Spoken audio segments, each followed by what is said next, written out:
He married a mad woman to defy his father, only to discover she was the key to a deadly secret. Now one reckless decision has dragged him into murder, corruption, and a war he never saw coming. The rain fell hard that evening in Ibadan. Cars splashed dirty water on the road. Traders were dragging their goods under umbrellas. People were running from one shop to another, trying to escape the storm. Kunlé sat inside his car with anger burning in his chest. Just 1 hour earlier, his father had told him something that changed everything. "You will marry Senator Balogun's daughter in 1 month," Chief Akinyemi had said. Not, "Will you marry her?" Not, "What do you think?" Just an order. Kunlé had refused. He did not love the woman. He barely knew her. But his father only got angry and said the marriage would save the family from a serious problem. Kunlé drove through the rain with his mind hot. Then, near Oya Market, he saw a crowd. 3 boys were dragging a dirty woman in a torn dress. One slapped her hard. "She stole bread," one of them shouted. People stood there and watched. The woman tried to pull free. "I was hungry," she cried. "I didn't kill anybody." Kunlé stopped his car at once and stepped into the rain. "Leave her," he shouted. The boys turned. One of them hissed, "Oga, this one no market madwoman. No put mouth." Kunlé moved closer. "I said leave her." Maybe it was the look on his face. Maybe it was the money in his hand when he paid for the bread. But the boys finally left her. The woman stood there, breathing hard, rain on her face, mud on her legs. Kunlé looked into her eyes. He froze. This was no mad woman. Her eyes were sharp, alert, careful. Like someone hiding, not someone lost. "What is your name?" Kunlé asked. The woman looked at him for a long second before answering. "Bisi." Kunlé nodded slowly. "Come with me." Bisi gave a weak laugh. "You don't know what you're carrying." Kunlé opened the car door anyway. And without knowing it, he had just invited trouble into his life. Kunlé took Bisi to a small restaurant and bought her rice and chicken. At first she touched the food like she did not trust it. Then hunger won, and she ate fast, trying not to look desperate. Kunlé sat across from her and watched quietly. She was dirty, yes. Her scarf was old. Her slippers were almost broken. But the way she sat, the way she held the spoon, the way she looked around before answering any question, it all felt wrong. This woman was not what people thought. "Where do you stay?" Kunlé asked. Bisi wiped her mouth and said, "Anywhere that rain does not beat me." That answer sat heavy in his chest. Kunlé drove in silence after that. But instead of taking her to a hotel, he turned toward his father's mansion. Bisi noticed at once. "This road no dey go hotel." "I know." She turned sharply. "Then where are you taking me?" Kunlé gripped the steering wheel. "Home." Bisi stared at him. "Are you all right?" Kunlé let out a dry laugh. "I'm not sure." When they got to the house, his parents were already outside. His mother looked worried. His father looked angry. Then they saw Bisi. His mother gasped. "Kunlé, who is this?" His father's face became hard. "Answer me." Kunlé looked at Bisi, then at his family, and something wild rose inside him. He was tired of being used. Tired of being pushed. Tired of living like his life belonged to everybody except him. So he said the one thing nobody expected. "Her name is Bisi," he said. "And she is the woman I want to marry." Silence. His mother staggered back. His father's face turned red with rage. Bisi looked at Kunlé like he had lost his mind. And in that one moment, Kunlé set fire to his father's perfect plan. Chief Akinyemi exploded. "Are you insane?" he shouted. "You want to disgrace this family with a woman you picked from the gutter?" Kunlé's jaw tightened. "I will not marry Senator Balogun's daughter." His mother rushed forward. "Kunlé, stop this. Think of your father's health." But Connor had made up his mind. If Bisi is not welcome here, then neither am I. His father pointed at the gate. Then get out. Connor did not argue.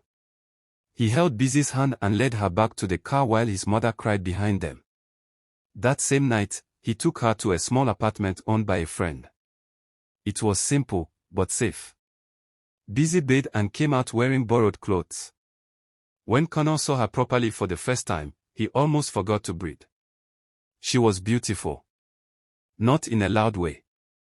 Not in the fake rich girl way he was used to seeing.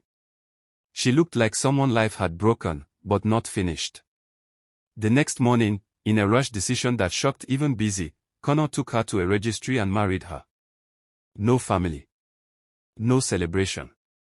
Just 2 signatures and 2 witnesses. Bisi looked at the ring on her finger and shook her head. You really married a stranger? Connor gave a tired smile. Looks like it. But the trouble started before the day ended. His younger sister called, crying. Brother, come to the hospital. Daddy collapsed. At the hospital, his mother slapped him the moment she saw him. This is your fault, she cried. Then Senator Baligan's daughter arrived with 2 men behind her. She looked at Bisi with pure hate. So this is the woman who ruined my wedding, she said coldly. Connor stepped in front of Bisi, but before he could speak, Bisi went pale. She was staring at one of the men behind the lady. Her lips parted. Fear entered her eyes. And Connor knew at once. Bisi had seen that man before. And whatever tied them together was dangerous. That night, Connor refused to sleep until Bisi told him the truth. At first she kept quiet. Then, around midnight, she sat on the edge of the sofa and finally spoke. My real name is Bisi Adekoya, she said. I used to be a journalist in Lagos. Connor stared at her. Bisi gave a sad laugh. Yes. The market-mad woman was once a reporter. Then she told him everything. She and her fiancé, Femi, had been investigating a land fraud case. Poor families were being chased out of their homes. Fake documents were being used. Money was disappearing.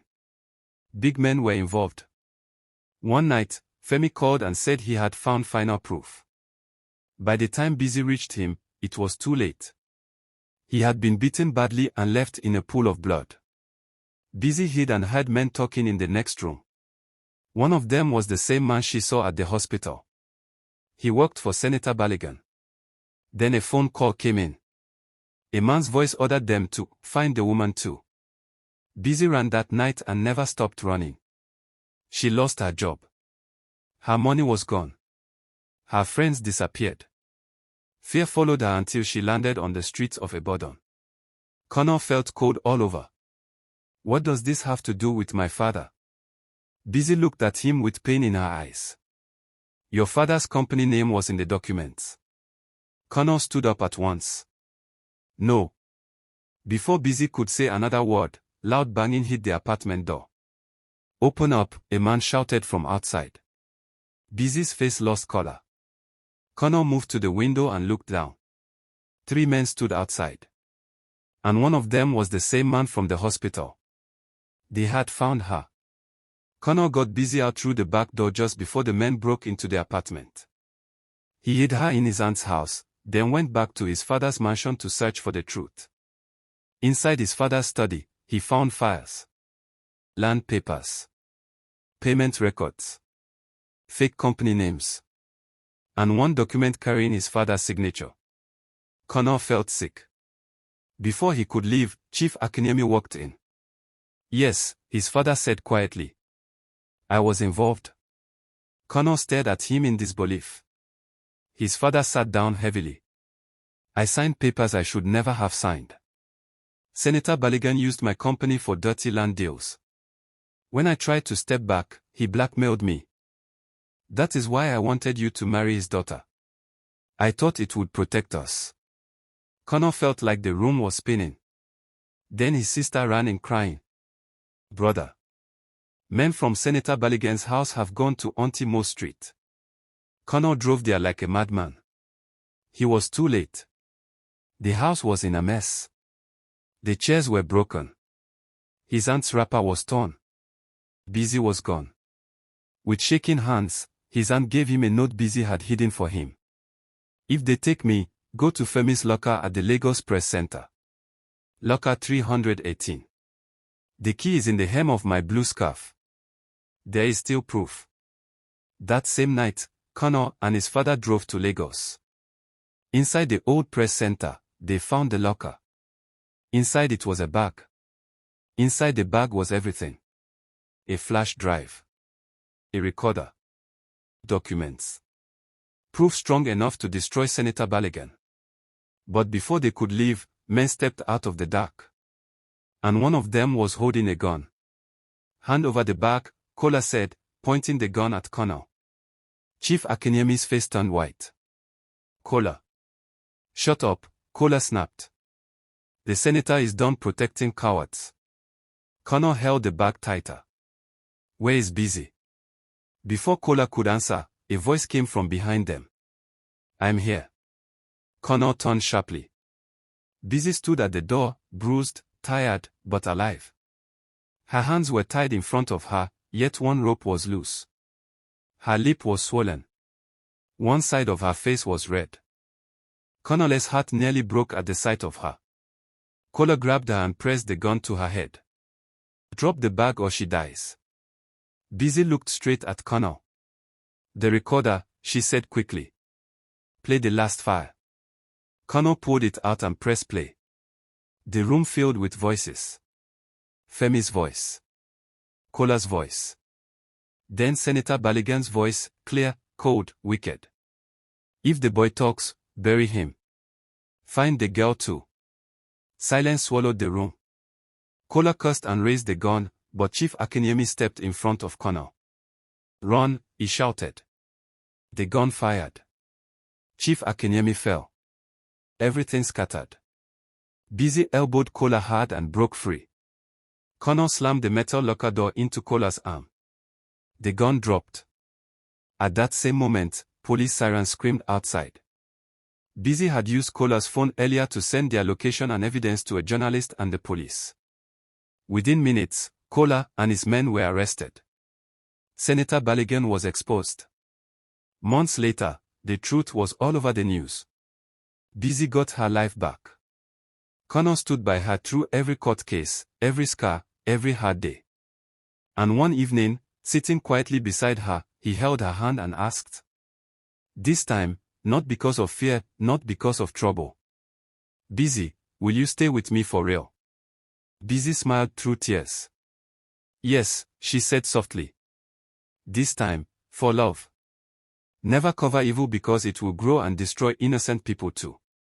And never judge people by how they look or where you meet them, because the person everyone laughs at today may be carrying pain, truth, and a story bigger than you can imagine. Life teaches us that greed can buy comfort for a short time, but only truth, courage, and kindness can give real peace. Please give me a like, share, and comment on the video to share your thoughts. Most importantly, please support me by subscribing to this channel, turn on the notification button and follow for more interesting stories. Thanks for watching.